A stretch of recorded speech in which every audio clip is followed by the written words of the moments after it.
وعلیکم السلام ورحمۃ اللہ وبرکاتہ۔ پیارے بھائی، آپ کی جو باتیں میں نے سنی ہے نا، یہ یقینی طور پہ سیدی امیر اہل سنت دامت برکاتہم العالیہ کے بیانات اور دعوت اسلامی کے ذمہ داران کے بیانات کا اثر ہے کہ آپ دنیاوی کام کرنا، مال کمانا، اس سے دور بھاگتے ہیں، بلکہ آپ کو الٹا پریشانی ہو رہی ہے کہ اگر آپ زیادہ پیسے کما لیتے ہیں 10-20 ہزار ماہانہ، تو آپ یہ سوچنے لگ جاتے ہیں بجائے اس کے کہ میں 20 ہزار ماہانہ زیادہ کماؤں اپنی تنخواہ سے، میں قافلے میں چلے جاتا، بلکہ مدنی قافلے میں چلا جاتا، میں فلاں اجتماع میں شریک ہو جاتا تو کتنا ثواب ملتا۔ تو آپ کا یہ بھولا پن ہے کہ آپ نفلی عبادات کی بجائے رزق حلال کمانے کو دینداری نہیں سمجھ رہے، اس کو آپ دنیا داری کا نام دے رہے ہیں، حالانکہ یہ دنیا داری نہیں ہے۔ دنیا صرف وہ چیز ہے جو آپ کو اللہ کی یاد سے غافل کرے۔ جو پیسہ رزق حلال آپ اس نیت سے کما رہے ہیں کہ میری فیملی کا اچھا گزارا ہو جائے اور کسی کے آگے ہاتھ نہ پھیلانا پڑے، اور اللہ کی رحمت سے جو میرے پاس زائد مال ہوگا میں وہ غریبوں کو، محتاجوں کو، بیواؤں کو، یتیموں کو، ضرورت مندوں کو دوں گا، تو اب آپ کا اوور ٹائم لگانا، سیکنڈ جاب کرنا، آپ کا زیادہ وقت مال کمانے میں صرف کرنا عین عبادت ہے، بالکل 100% دینداری ہے، بلکہ بعض علماء کے نزدیک نوافل پڑھنے کی بجائے اب آپ کے لیے رزق حلال کمانا زیادہ ثواب ہے۔ بڑی معذرت کے ساتھ، بعض کو شاید میرا یہ انداز اچھا نہ لگے، صرف سمجھانے کے لیے عرض کر رہا ہوں کہ جن ذمہ داران کو دیکھ کر آپ اپنے بچوں کو دنیاوی تعلیم سے روک رہے ہیں، جن ذمہ داران کو دیکھ کر، بلکہ میں کہوں گا سن کر، آپ نے دیکھا تو ہے نہیں نا ان کے گھر ماشاءاللہ کیسے عالیشان ہیں، کیسا ان کا بینک بیلنس ہے، کتنا ان کے پاس اللہ کی رحمت سے مال ہے، آپ کو نہیں پتا نا، آپ نے صرف ان کے بیانات سنے ہیں، ٹھیک ہے؟ جن کو سن کر آپ رزق حلال کمانے سے بھی گھبرا رہے ہیں، بھی ضرورت سے زیادہ کمانا تو پتہ نہیں کیا ہو جائے گا، ان ذمہ داران نے نہ صرف خود مال کمایا ہے اور کما رہے ہیں، انہوں نے جو اپنے وراثتی اموال ان کو ملے ہوئے دوسروں کے ساتھ پارٹنرشپ کی ہوئی ہے، خود سلیپنگ پارٹنر بنے ہوئے ہیں، بہت سارے بزنسز میں ان کے اپنے شیئرز ہیں، اپنے بچے ان کے ساتھ نظر نہیں آئیں گے آپ کو، ٹھیک ہے؟ وہ اپنے کاروبار پہ بٹھائے ہوئے ہیں، وہ کام پہ لگائے ہوئے ہیں، بلکہ ایک ذمہ دار، میں ان کا نام نہیں لوں گا احتراماً، انہوں نے کہا تھا کہ میرے دونوں بیٹے درس نظامی میں چل نہیں سکے تو میں نے ان کو کاروبار میں لگا دیا۔ اس دن مجھے اتنی تکلیف ہوئی، یقین کریں آپ سنیں گے تو آپ کو بھی شاید محسوس ہو۔ میں نے کہا کہ کاش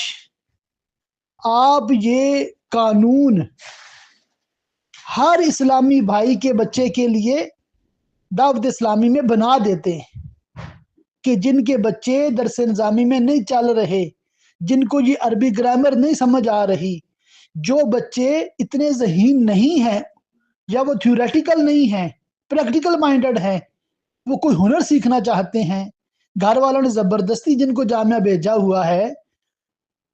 ایسے بچوں کو آپ اپنے بچوں کی طرح اے کاش کسی کاروبار میں لگا دیتے، آپ ان نوجوانوں کو 8 8 سال درس نظامی کے لیے بٹھا لیتے ہیں، 8 سال کے بعد ان کے پاس جو درس نظامی کی سند آتی ہے اس میں صرف پاس ہوتے ہیں، کوئی ممتاز نہیں، کوئی ممتاز مع الشرف نہیں، کوئی ان کے پاس مطلب لیاقت نہیں ہوتی کہ وہ درس نظامی پڑھا سکیں، خود ان کو اتنی لیاقت نہیں ہوتی کہ عربی عبارات خود پڑھ سکے، ترجمہ کر سکے۔ 8 سال دن رات جامعہ میں رہے ہیں، صرف اس وجہ سے کہ ان کی اسیسمنٹ نہیں کی گئی، ان پر رحم نہیں کھایا گیا۔ جب ان کے داخلے ہوئے تھے ٹیچر کو اسی وقت پتا ہوتا ہے کہ بچہ کتنا ذہین ہے، اس لائق ہے کہ نہیں ہے۔ بھئی میں تو واضح طور پہ کہتا ہوں، کسی کو چاہے برا لگے، میں کہتا ہوں جو بچے جامعات میں آتے ہیں نا ان کو کم از کم پہلے اردو سکھا لو۔ مجھے یاد ہے 2011 میں شاید مدنی قافلہ و مدنی انعامات کورس ہوا تھا باب المدینہ کراچی میں بھی شریک تھا، بیرون ملک سے میں اکیلا تھا، اور پورے پاکستان کے جامعات کے 6 درجے کے طلباء تھے، طلباء کرام تقریباً 400 تھے۔ وہ شاید فرسٹ ٹائم ایسا تھا کہ جامعہ والے مدنی قافلہ و مدنی انعامات کورس کر رہے تھے مدنی مرکز میں۔ تو اس وقت میں نہیں کہہ رہا، میں آپ کو رکن شورا کی بات کر رہا ہوں، ایک رکن شورا کا نام نہیں میں لوں گا، انہوں نے فرمایا تھا کہ میں نے فیضان سنت کا درس ان طلباء کرام کا سنا ہے جو 6 سال دعوت اسلامی میں پڑھے ہیں۔ کیا میں نے سنا؟ ان کو اردو بھی صحیح پڑھنی نہیں آتی۔ یہ رکن شورا کے الفاظ تھے کہ جن کو اردو صحیح پڑھنے نہیں آتی، عربی میں کیا مہارت ہوگی ان کی؟ ہو کیا رہا ہے؟ سال بدل رہے ہیں، آج پہلے سال میں ہیں، اگلے سال دوسرے میں ہے، تیسرے میں ہے، چوتھے میں، درجے بدل رہے ہیں، مگر اس سٹوڈنٹ کا درجہ نہیں چینج ہو رہا، وہ اسی زیرو پہ ہے جس طرح پہلے دن تھا۔ کچھ سنی سنائی باتیں، کچھ کتابوں کے نام اس نے سن لیے، بس اس کو اتنا پتا ہے کہ پہلے درجے میں یہ کتابوں کے نام تھے، دوسرے میں یہ نام ہے۔ اب کتابوں میں کیا ہے، پہلے درجے کی کتابوں میں دوسرے درجے کی کتابوں میں فرق کیا ہے، کچھ نہیں پتا۔ میں دوبارہ واپس آپ کے سوال کی طرف آ جاتا ہوں، کہنے کا میرا صرف اتنا ہے کہ بھئی لوگ بڑے سیانے ہیں، میں سچی عرض کر رہا ہوں، کیا وہ ذمہ دار سیانا نہیں ہے جس نے بچوں کو درس نظامی عالم کورس سے ہٹا کے کاروبار پہ لگا دیا؟ آج بلا مبالغہ اس کے دونوں بچے لاکھوں کما رہے ہیں، اور اگر وہ درس نظامی میں بیٹھے ہوتے تو بنتے پھر مسجد کے امام، اور تو کوئی ہنر نہیں ہونا تھا نا۔ نہ یہ موجودہ درس نظامی میں ہے اس طرح کی ترکیب۔ کسی نے فیس بک پہ لکھا تھا، میں نے اس پہ کامنٹ کیا کہ جو طلباء کرام ہے نا، یہ صبح 8 سے 1 بجے تک جامعہ میں ہوتے ہیں، 1 کے بعد رات تک بالکل فری ہوتے ہیں، ان پہ رحم کریں، ان کو ظہر تا مغرب، کم از کم ظہر تا مغرب پاکستان کے حساب سے تقریباً 2 3 گھنٹے بن جاتے ہیں، کسی نہ کسی بزنس میں لگائیں، کسی کو کسی مکینک کے پاس بٹھا دیں، کسی کو کسی دکاندار کے پاس بٹھا دیں، کہ کوئی کپڑے کا تاجر ہے، کوئی کریانے سٹور والا ہے، کوئی یوٹیلیٹی سٹور والا ہے، کوئی مطلب کسی نہ کسی جو اس کو جو شعبہ پسند ہے، درزی کے پاس بٹھا دیں، کسی کو کسی مزدوری میں لگوا دیں، ٹھیک ہے، کسی کو مستری کے ساتھ بٹھا دیں، کیا ہوگا؟ یہ 2 3 گھنٹے روزانہ سیکھیں گے، اور ہفتے میں 6 دن سیکھیں گے، چھٹی والے دن چھٹی کریں، اور یہ جب اس طرح کے 6 7 سال مکمل کریں گے نا، عالم بھی زبردست انشاءاللہ تعالی۔ عالم ان کو تبھی رکھنا ہے جامعہ میں کہ وہ اس قابل ہیں، ساتھ ساتھ ان کو ان کی مرضی کا ہنر بھی سکھا دیا آپ نے۔ اب یہ فارغ ہوا، یہ عالم دین بھی ہے اور ایک تاجر بھی ہے، عالم دین بھی ہے، مکمل درزی بھی ہے، عالم دین بھی ہے، مکمل مستری بھی ہے،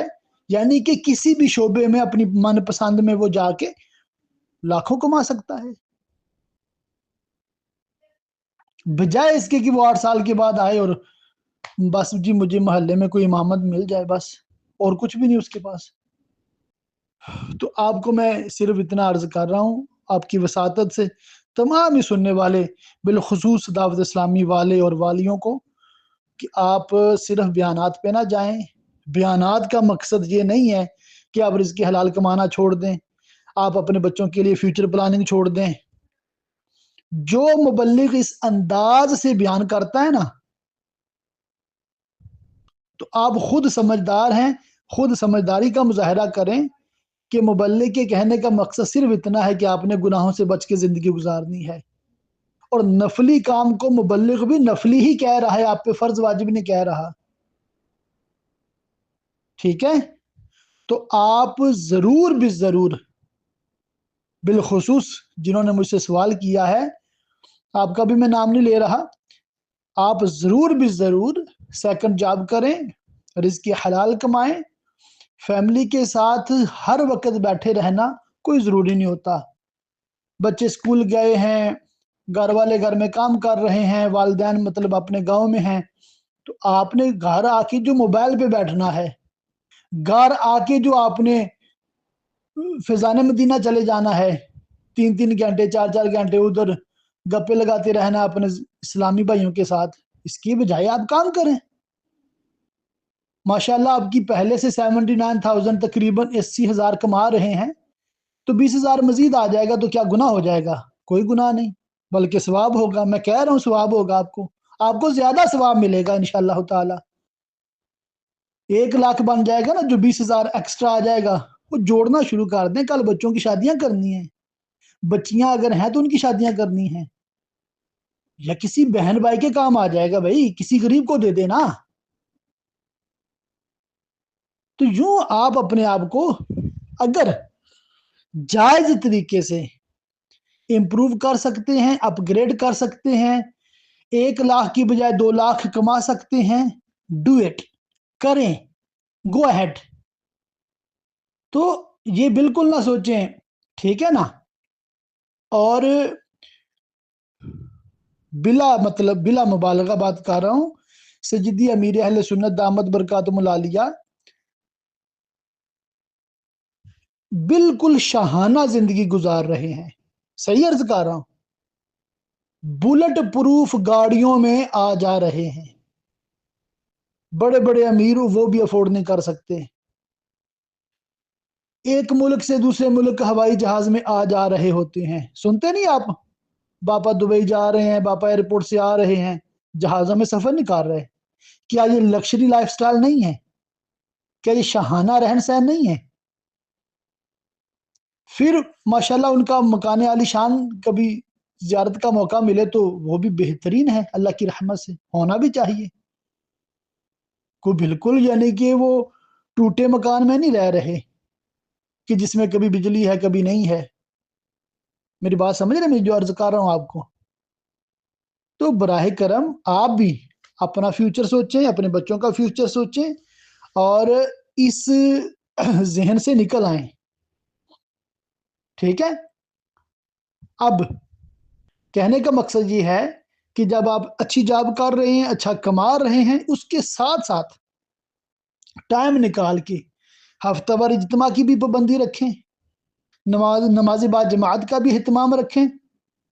اور جب جب ممکن ہو مدنی قافلوں میں بھی سفر کریں، تو اللہ کی رحمت سے انشاءاللہ تعالی وارے نیارے ہیں، دنیا اور آخرت کی انشاءاللہ تعالی بھلائیاں ملیں گی۔ جو کما سکتے ہیں، جن کے پاس ٹیلنٹ ہے، جن کے پاس ہنر ہے، ضرور کمائیں۔ جن کے پاس وسائل نہیں ہے، جاب ہی نہیں مل رہی، ٹھیک ہے، وہ کوشش کریں، وہ سیکھیں، وہ سمجھیں، مگر ساری کوششوں کے بعد بھی ہزاروں لوگ آپ سے آگے ہوں گے، آپ سے اوپر ہوں گے، ان کا لائف سٹائل آپ سے اوپر ہوگا، ٹھیک ہے؟ تو یہ اللہ کی تقسیم ہے، اس پہ راضی رہنا ہے۔ پھر آپ نے دیکھنا ہے کہ لاکھوں سے آپ بہتر ہیں۔ کتنے لوگ غریب ہیں، فٹ پاتھ پہ سوئے ہوئے ہیں، چرسیں اور نئے منشیات کے عادی بن گئے ہیں، بدبو کے بھبکے اڑ رہے ہیں ان کے بدن سے، کپڑوں سے، تو آپ ان سے تو بہتر ہے نا اللہ کی رحمت سے۔ تو جو مطلب آپ نے اللہ کی رضا کے لیے اور بالکل اللہ کی تقسیم پہ دل و جان سے راضی رہ کر زندگی گزارنی ہے، ٹینشن میں نہیں آنا، ڈپریشن میں نہیں جانا، پیسہ کمائے تب بھی ٹھیک، نہ کمائے تب بھی ٹھیک، یوں اپنا ذہن ہونا چاہیے۔ مگر جو ضرورت کا پیسہ ہے وہ تو ظاہر آپ پہ کمانا ویسے ہی فرض ہے، ویسے ہی واجب ہے، ویسے ہی آپ پہ لازم ہے۔ ضرورت سے زائد جو کمانا ہے اچھی نیتوں کے ساتھ ضرور انشاءاللہ تعالیٰ آپ کے لیے جائز بلکہ ثواب کا کام ہے۔ اور اگر کوئی زائد مال کمانے کی بجائے زائد نیکیوں کی طرف جاتا ہے، اس کو بھی ثواب ہے۔ اب کہنے کا یہ مقصد نہیں ہے کہ بھی پیسہ ہی کمائیں گے تو ثواب ملے گا، مدنی قافلے میں جائیں گے ثواب نہیں ملے گا، میں نے یہ ہرگز نہیں کہا۔ میں نے کہا وہ بھی ثواب ہے نا، تو یہ بھی ثواب ہے۔ بس اللہ تعالیٰ ہمیں دین کی درست سمجھ عطا فرمائے۔ آپ نے عالم کورس اردو میں ایڈمیشن لیا تھا، شاید مکمل نہیں فرمایا، مکمل کر لیتے نا کاش آپ، یا ابھی بھی نیت کر لیں انشاءاللہ تعالیٰ، آدھے گھنٹے کا لیکچر ڈیلی چلتے پھرتے سن لیا کریں۔ تو دیکھیے گا بہت کچھ اس میں نے بیان کر دیا ہے، قرآن پاک کی تفسیر کے دوران، حدیث پاک کی شرح کے دوران، اسی طرح احیاء العلوم، بہار شریعت اور سیرت کی کتاب کے دروس کے دوران۔ انشاءاللہ تعالی جو مکمل کریں گے، جنہوں نے کیا ہے ان کو دین کی بہترین تشریحات سمجھ آئی ہوں گی۔ اللہ تعالی ہم سب کو علم نافع عطا فرمائے، دنیا اور آخرت کی بھلائیاں عطا فرمائے۔ کوئی بھی مسئلہ ہو آپ اس نمبر پہ کسی بھی وقت سوال کر سکتے ہیں، 00447853292843 دارالفتہ بریلویہ 24/7 یہ واٹس اپ سروس ہے، اس پہ کال نہیں کرنی، صرف میسج کرنا ہے۔ خیر خواہ اہل سنت مولانا شاہد بریلوی UK۔